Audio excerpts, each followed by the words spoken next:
مكان مساحته 1,000,000 متر مربع، يسع 2 مليون شخص، يزور 20 مليون إنسان سنوياً. هذا المكان لا يغلق أبداً، مفتوح 24 ساعة من 4000 سنة.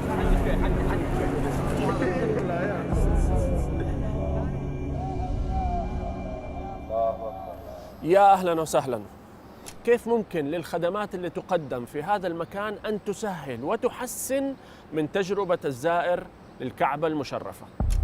الأمر الإلهي لإبراهيم عليه السلام: وطهر بيتي للطائفين والقائمين والركع السجود. المفسرين قالوا الطهارة ليس فقط طهارة معنوية، ولكن أيضا طهارة مادية.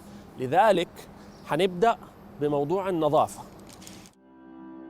كيف تنظف مساحة ضخمة بهذا الحجم وأعداد بالملايين قاعدة تيجي المكان، ومكان لا يغلق أبداً؟ يعني إحنا أغلب الأماكن حول العالم متى تنظف؟ لما يمشوا الزبائن. كيف يتم تنظيف مكان لا يغلق 24 ساعة في اليوم، 365 يوم في السنة؟ طبعاً كان لي الشرف الحمد لله بفضل من الله أنه أنظف المطاف مع عمال النظافة ومع المشرفين. أصلا فينا روس. لا هنا ما في زحلق. طب أنت ما في شرب؟ أنت ما في زحلق؟ أنا دكتور هنا. أنت دكتور ما شاء الله. حنبدأ قريباً تنظيف الساحة بإذن الله مع الفريق كله هنا. أهلاً وسهلاً. هلا. يلا أنا وراك. يلا. أصلا ماسة فينا موية بس سوية كده. شوف. تمام. صح؟ أيوه. أصلا موية فينا كده، ماسة سوية كده صح. لما دخلنا طبعاً موضوع حتى التفاصيل، يعني كذا مرة واحد من العمال يصلح لي مسكة المكنسة لها طريقة، متى تمسك باليمين وبعدين لما يحولوا تلاقيهم حولوا اليسار لليمين. الميلة حقت المساحة لما بيمسحوا في ميلة معينة لازم يكونوا عليها علشان الموية لا تمشي على اليمين. هيا عارف. هيا بس.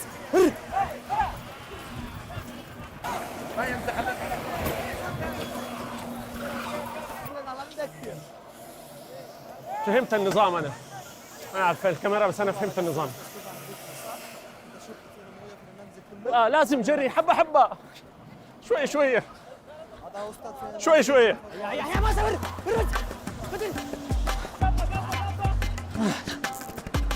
هيا بس.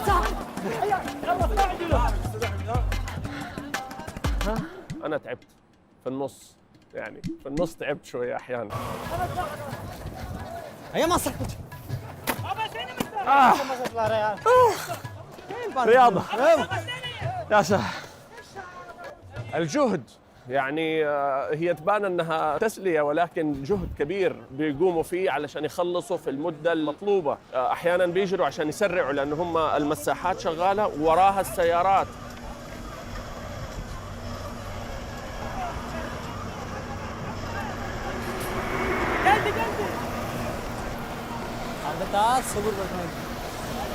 صور بعدين ما نقدر. بس ما شاء الله رياضة. أنتم مزبوط. أنت كويس. أنتم ما في تعب ما شاء الله. أنا أتعب والله. تمام. جزاك الله خرافي. يعطيكم ألف عافية. جزاكم الله خير. مرة شكرا. يلا. بس أنا شفت أنت مرة كويس. كويس الحمد لله. وأنت مرة ممتاز. أنت مدير ممتاز. طيب خلصنا. شوفوا كم أخذ وقت كل الموضوع. اتنظفت المطاف كله، مساحة ضخمة، يوجد عشرات الآلاف من الناس قاعدين يطوفوا، وتم الموضوع بسلام وبانسيابية. وخلال حتتحط على الشاشة دحين المدة 25 دقيقة، نص ساعة، 20 دقيقة، ما أدري. هذا الاهتمام علشان الناس لما تطوف في نظافة وفي طيب. الموية حاطين فيها موية ورد، وبالمناسبة بنظفوا بموية عضوية، ما هي كيميكلز أو كيماويات، ما تضر الجلد، ما تسبب حساسية للعين. فالكل دحين اللي قاعد يطوف قاعد يشم ريحة ماء ورد. أهلا وسهلا. ما في جزئية في الحرم إلا بتتنظف. أي مكان تتخيلوه. في 1800 عامل نظافة، 40 سيارة كهربائية، 60 آلة لتنظيف الساحات، 2000 حاوية في داخل وخارج الحرم. الأرضيات بتتنظف، الأبواب، الأعمدة، المنارات، الأسقف، كل مكان بيتنظف. وفي مكان مرة مهم أنه يتنظف كمان، وهو السجاد في الحرم مع التوسعة الجديدة في 40,000 سجادة، لو انفردوا كده ورا بعض أطول من المسافة بين مكة وجدة. كيف يتم تنظيف هذا السجاد والعناية به؟ مرحلة إزالة الغبار والنبش. تعرف لما الواحد ينفض كده السجادة، هذا نفط ولكن نفط آلي. مرحلة الغسيل، يتم غسل السجاد بالموية وبعدين بالصابون، وبعد الصابون يتم غسله مرة أخرى بالماء. مرحلة التجفيف، ماكينة مخصوصة لتجفيف السجاد.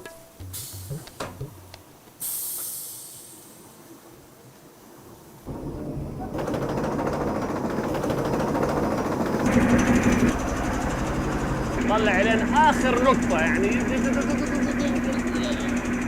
كده خلصت. طبعا هذا التجفيف الأولي لما يفتح. ايوه هي كده، في زر لازم نضغط، ما علينا. فهذا التجفيف الاولي.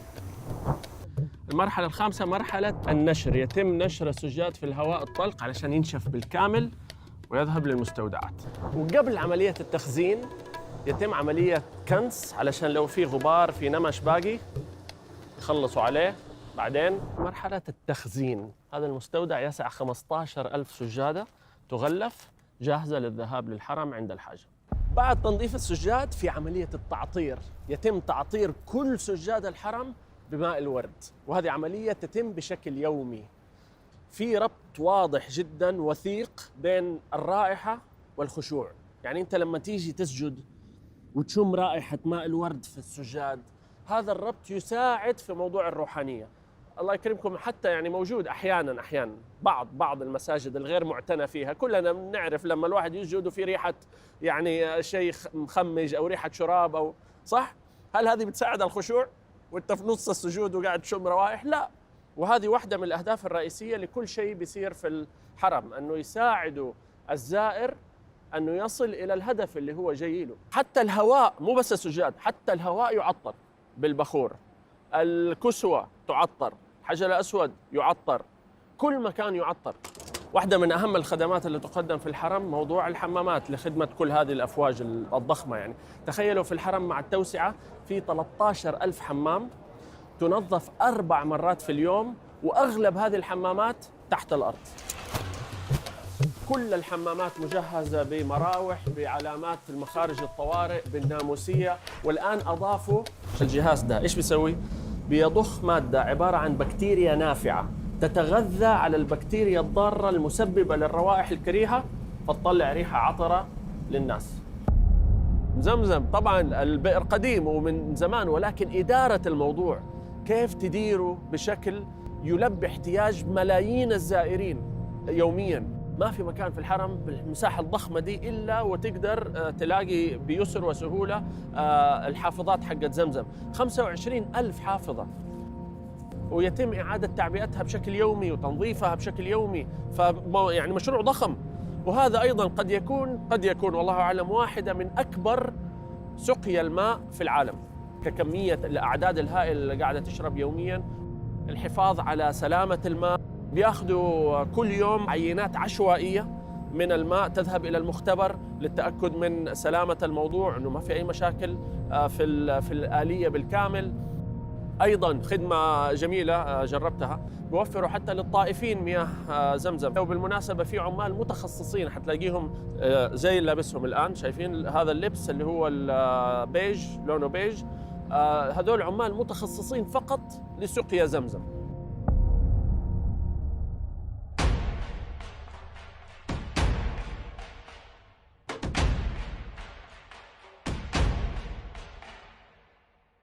أهلا وسهلا. إيش الاسم؟ جميل شيخ. جميل. الله يجمل أيامك يا رب. تقبل الله. شراب مبارك إن شاء الله. حياك.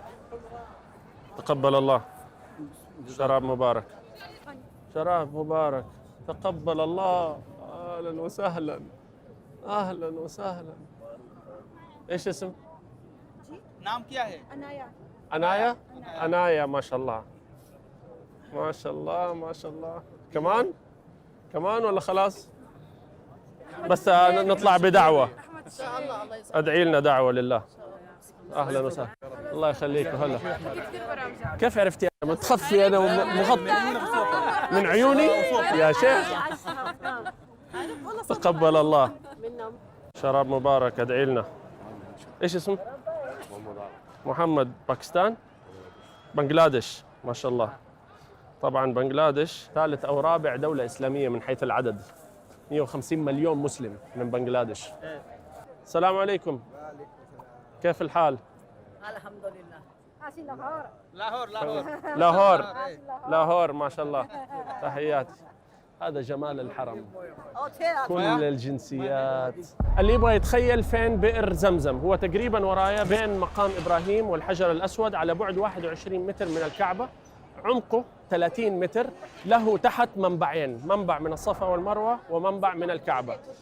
الفائض عن احتياج الزوار من ماء زمزم يذهب عن طريق أنابيب تحت الأرض إلى مجمع الملك عبد الله لسقيا زمزم على بعد 4 كيلومتر تقريبا من الحرم.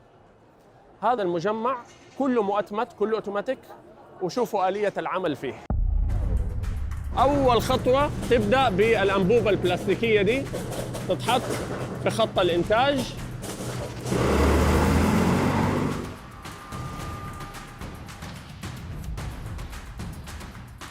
الأنبوبة الصغيرة تتحول إلى الجالونات دي في مقاسين، هذا 5 لتر وفي 10 لتر. الماكينة دي طاقتها الاستيعابية بتخرج قارورة كل ثانية.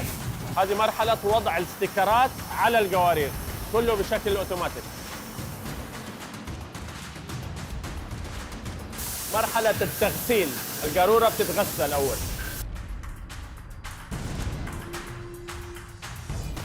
ومرحلة التغطية أيضاً تتم أوتوماتيكياً.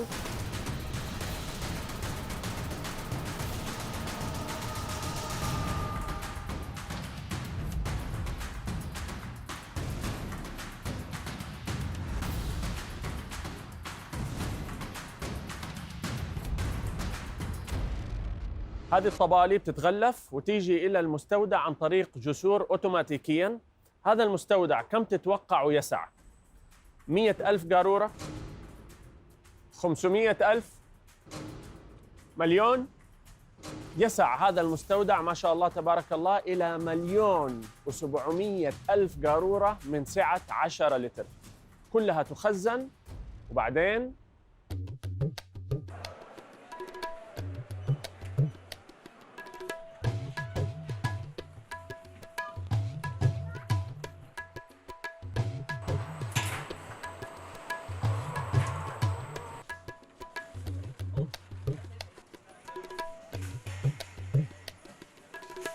طبعا ليه الموضوع ده مهم؟ اللي يفتكر كان زمان النظام ما كان في نظام اصلا، فتره ما قبل المصنع كلها عشوائيه، ناس تستغل الحجاج. احيانا ممكن الواحد ما هو متاكد المويه هذه مغشوشه حاطين عليها مويه ثانيه ولا لا.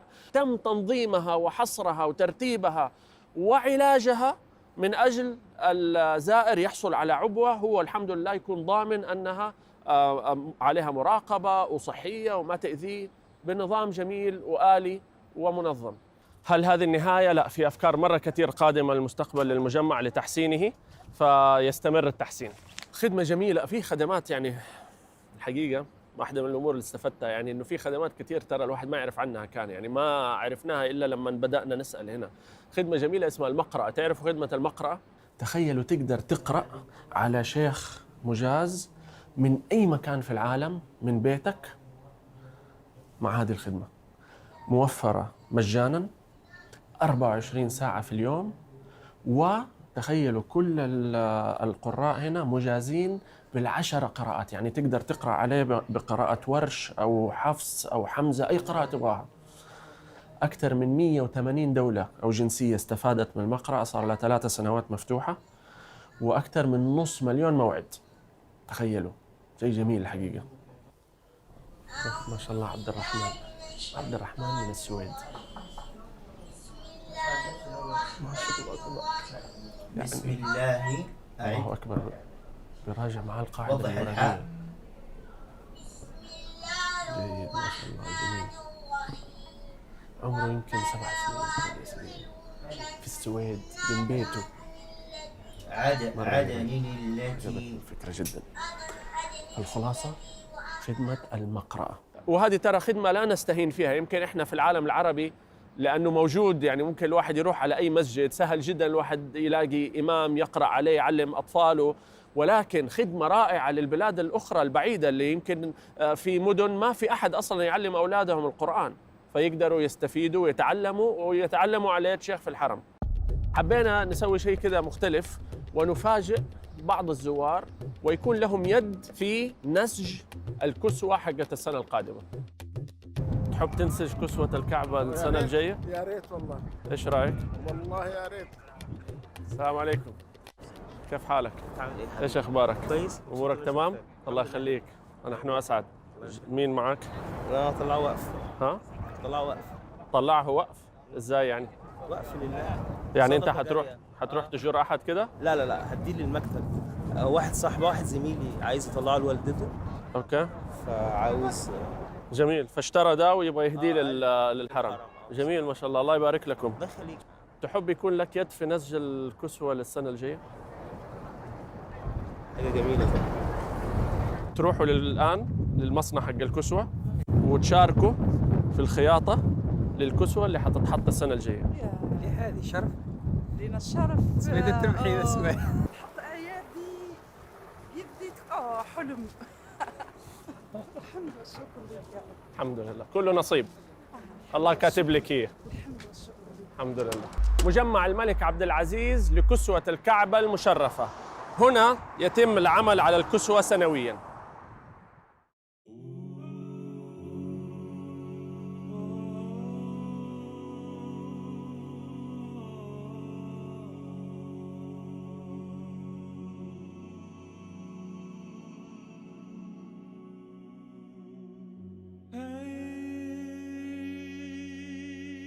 الله يحييك، الله يسلمك. ما شاء الله تبارك الله، ذلك الفضل من الله. ذلك الفضل.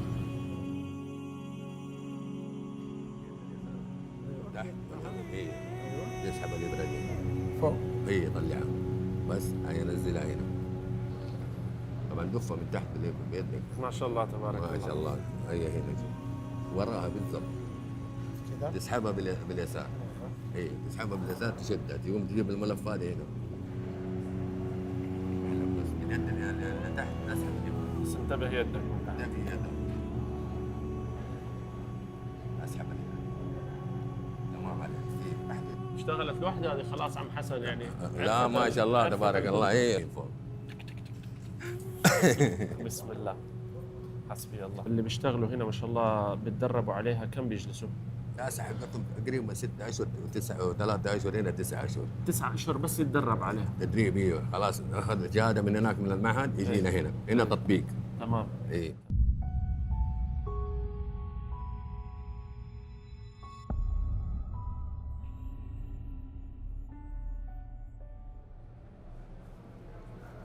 طبعا الأخ عبد الجليل هو سائق الليموزين اللي وصل الضيوف لهنا، فلما عرف تحمس وقالوا لي إنه دمع، فأضيف واحد إلى قائمة اللي خيطوا. صار عندنا عبد الجليل من الهند. الحمد لله.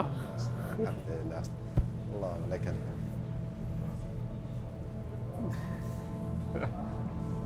الله يكتب لك الاجر ان شاء الله. يعطيك العافيه. موفق ان شاء الله. الله يفتح عليك. سوي لنا دعاء. الله يجزاك بالخير. مرحبا بك. مرحبا بك استاذ. شكرا. من ضمن الخدمات المقدمه ايضا خدمه صناديق حفظ الامتعه. في أكثر من 2000 لوكر بكل الأحجام لخدمة الزوار، وكله ما شاء الله ميسر وأوتوماتيك. واحد بس يضغط في عربي وإنجليزي ديبوزيت يفتح اللوكر. طبعا اللوكر فيه USB وفي شحن، وكله هذا أيضا خدمات. يقفل هيقول له Pay Now وياخذ كريدت كارد كمان. حيطلع لك البطاقة أو الكارت في كل البيانات حقتك، رقم اللوكر إلى آخره. خلصت تبغى مرة ثانية بس حط الباركود يفتح لك تاخذ حاجاتك وانتهينا. كله بيسر وسهولة. طبعا مكة جوها طبيعة حار، وفي الصيف حار جدا تصل درجات حرارة إلى 40-50 درجة مئوية، فأيضا إثراء تجربة الزائر بأنه ما يتعرض يعني للحرارة الشديدة وهو جالس يصلي يعرق. فموضوع التبريد موضوع يعني مرة مهم. نظام التبريد طبعا مساحات ضخمة، أعداد ضخمة، فجوا في الوحدات التبريد الداخلية حقت الحرم، بس هو لأنه شفط فالمفروض أنه أيوة أنا حجيب دي صح؟ ما عليه لا سليمة حيجي يساعدني نحطه هذه هنا بس. هو بس. أوكي تمام. بسم الله بسم الله. ادعي انت بس سوي دعاء. او نجرب بدي 20 مكنه. يلا تعال ايش بتسوي؟ حجر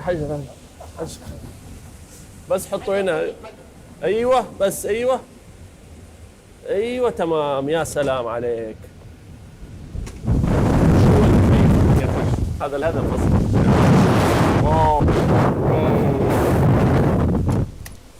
مئات الوحدات تحت الأرض، وتحتنا لسه كمان في أنابيب حقت المويه الباردة لتبريد الحرم بالكامل علشان الزائر لما يجي يركز في المهم. طبعا كل اللي راح الحرم لاحظ أنه البلاط حتى لما يكون في عز الظهر يكون بارد، ما هو حار، ما يلسع الرجل.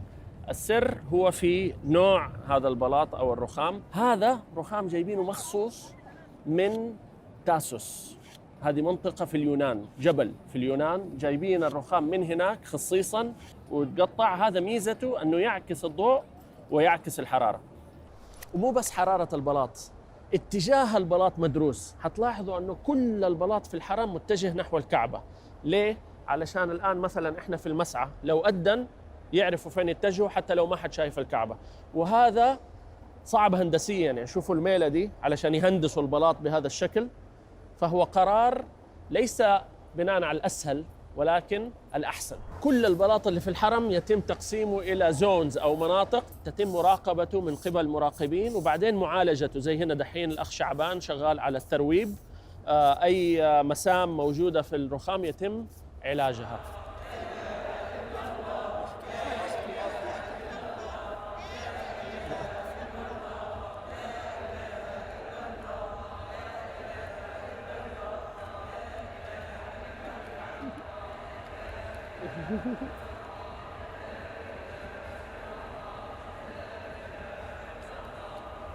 فهذول من ايش هذول؟ اظن من الجزائر. رايح جزائر. خدمه جميله كمان ما كنت اعرف عنها، تطبيق مقصد. مين يعرف تطبيق مقصد؟ التطبيق ده ياخذك لاي مكان في الحرم تبغاه. تمام ولا كويس؟ 100 تمام. فتضغط ابدأ، تقدر تبحث عن اماكن محدده وكمان يديك. فمثلا عندك خدمات ذوي الاحتياجات الخاصة، لو تبغى تعرف فين منطقة الصم والبكم، منطقة توزيع العربات، كله هذا يطلع لك. تبغى بوابة معينة. ثانيا في كذا لغة. فناخذ مثال دحين مثلا نروح على باب الملك فهد رقم 79. ميزته مو لازم تكون شابك على الانترنت، فهو بالجي بي اس شغال وزي جوجل مابس بالضبط. تضغط دقيقتين لباب الملك فهد. فلتسهيل تجربة الزائر ما يضيع وقته في أي شيء غير اللي هو جاي علشانه. وصلنا للباب هنا، باب الملك فهد 79. فأيضا خدمة مرة مهمة.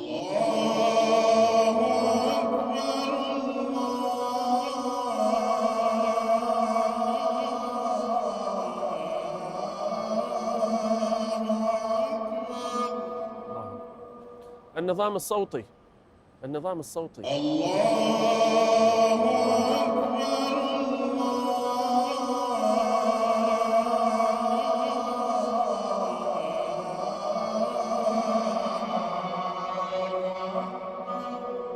انت بتتكلم على واحد من اكبر الانظمه الصوتيه في العالم. عاملين ما شاء الله تبارك الله نسبه الخطا 0%. ما شاء الله تبارك الله. كيف؟ 4 أنظمة صوتية، واحدة شغالة، لو واحدة خربت الثانية تشتغل فوراً أوتوماتيكياً. علشان ليش؟ علشان لا ينقطع الصوت أبداً وقت الإمام لما يقرأ ولا المؤذن لما يقيم الصلاة. هذا ليش؟ علشان أيضاً المصلين يركزوا ويخشعوا وما يتأثر خشوعهم. والإمام والصوت الجميل، مهما كان الإمام صوته جميل، إذا صوته مشوش أو تقطع المصلين حيتشوشوا. ف6000 سماعة موجودة في كل مكان، 4 أنظمة صوتية، و50 موظف شغلتهم فقط إدارة النظام الصوتي في الحرم.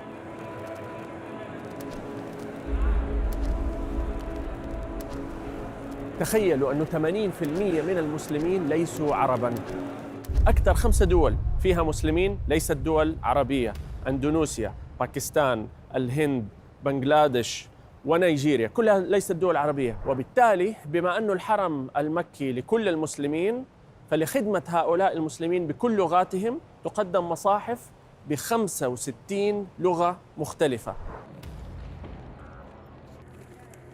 حضرنا خطبة جمعة موضوعها مرة مهم، كانت بتتكلم عن العصبية والعنصرية. طيب تخيلوا لما يكون أغلب اللي موجودين في الحرم ما هم قادرين يفهموا الخطيب إيش بيقول، فقدموا لهم ترجمة فورية للخطبة، بحط سماعات بيشبكوها على الجوال ويقدروا يسمعوا الخطبة بلغتهم. Atau adabul khilaf dengan menyalahi adab atau khilaful adab. Orang yang berbahagia adalah orang yang kaya dengan qanaahnya, besar dengan ketawaduannya, dan agung dengan kebaikan akhlaknya. حتى يستفيدوا. وكمان فئة مرة مهمة أنها تفهم خطبة الجمعة وتستفيد منها، فئة الصم والبكم. في ناس مترجمين شغلتهم بس وقت خطبة الجمعة يوقف ويترجم للصم والبكم حتى يستفيدوا من الخطبة. آمن الرسول بما أنزل إليه من ربه والمؤمنون. إحنا أمة من أوائل الأمم اللي اهتمت بذوي الاحتياجات الخاصة. يعني الله سبحانه وتعالى عاتب الرسول صلى الله عليه وسلم في أعمى عبس وتولى. وقالوا سمعنا وأطعنا. موجود المصحف الشريف بلغة برايل علشان الكفيف يقدر يقرأ القرآن في الحرم المكي.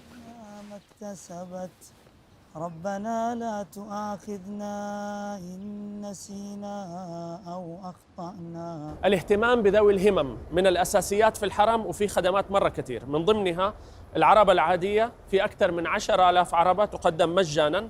العربة الإلكترونية في 400 عربة وتقدم مجاناً لذوي الاحتياجات الخاصة. وفي العربة المستقبلية اللي هي الثنائية والثلاثية، هذه لم تطبق بعد ولكن إن شاء الله في المستقبل ستطبق. هذه العربة الثلاثية تخدم 3 أشخاص، تساعد المطوف أنه يخدم 3 أشخاص بدل شخص واحد، وطبعاً إلكترونية هو واقف بدل ما يمشي. هذه لسه ما تطبقت ولكن من ضمن الأفكار المستقبلية إن شاء الله. ففكرة تحسينات لا تنتهي، كل ما الواحد يحسب أنه وصل لمرحلة تيجي أفكار لمرحلة أخرى. المتطوعين. يا هلا استاذ احمد. اهلا وسهلا، كيف حالك؟ خير والله الحمد لله. عرفنا انت ايش مسوي؟ الحمد لله.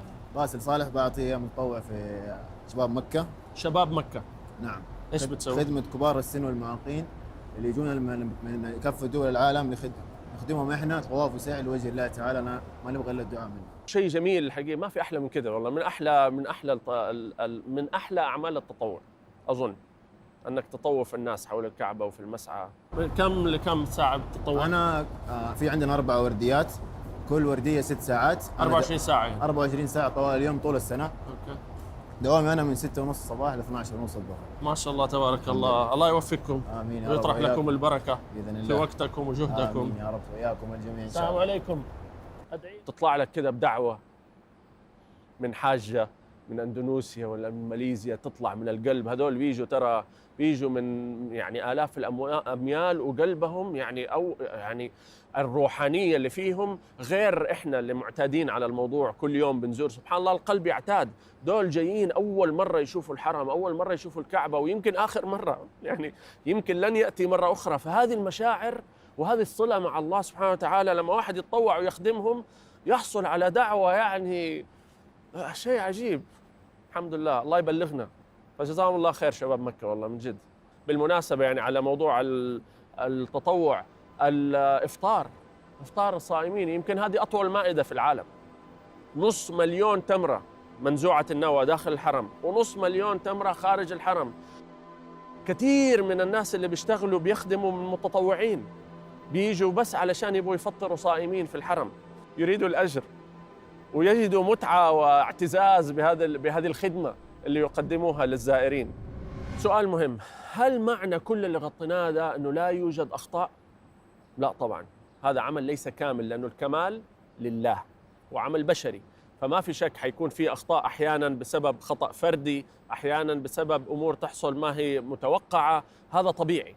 ولكن أي منصف لا يستطيع أن ينكر أنه التحسين في الحرم المكي هو عملية مستمرة كل سنة بعد سنة، يعني ما في سنة إلا وفي تحسين عن السنة اللي قبلها. برنامج خدمة ضيوف الرحمن برنامج من 12 برنامج للرؤية، مئات المبادرات ومئات الجهات المتعاونة ستقدم تحسينات كبيرة جدا خلال السنوات القادمة، وهو ركن أساسي من أركان رؤية 2030. أولا شكر على كل ما بذل من جهود، ودعوة بالتوفيق لكل ما سيبذل من جهود للمستقبل. Saya bangga melayani Anda. حاجة خدمة فخرها. Nous sommes fiers de vos services. It's an honor to serve you. خدمتكم افتخار ماست. نفخر بخدمتكم. خليها كده نربع بما أنه خلصنا يعني. أيوة تمام أوكي. الحمد لله مرة جدا استمتعت بالتجربة. كويس؟ تمام؟ ايوه نبغى احد يترجم اللي قاله دحين. parlez-vous français? Oui oui. comment نسينا الفرنسي. comment tu t'appelles? Je m'appelle محمد بولاري. oh très bien. ادينا كلمة أردو.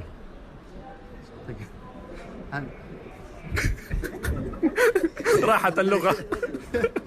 الماكينة دي طاقتها الاستيعابية بتخرج قالون. الماكينة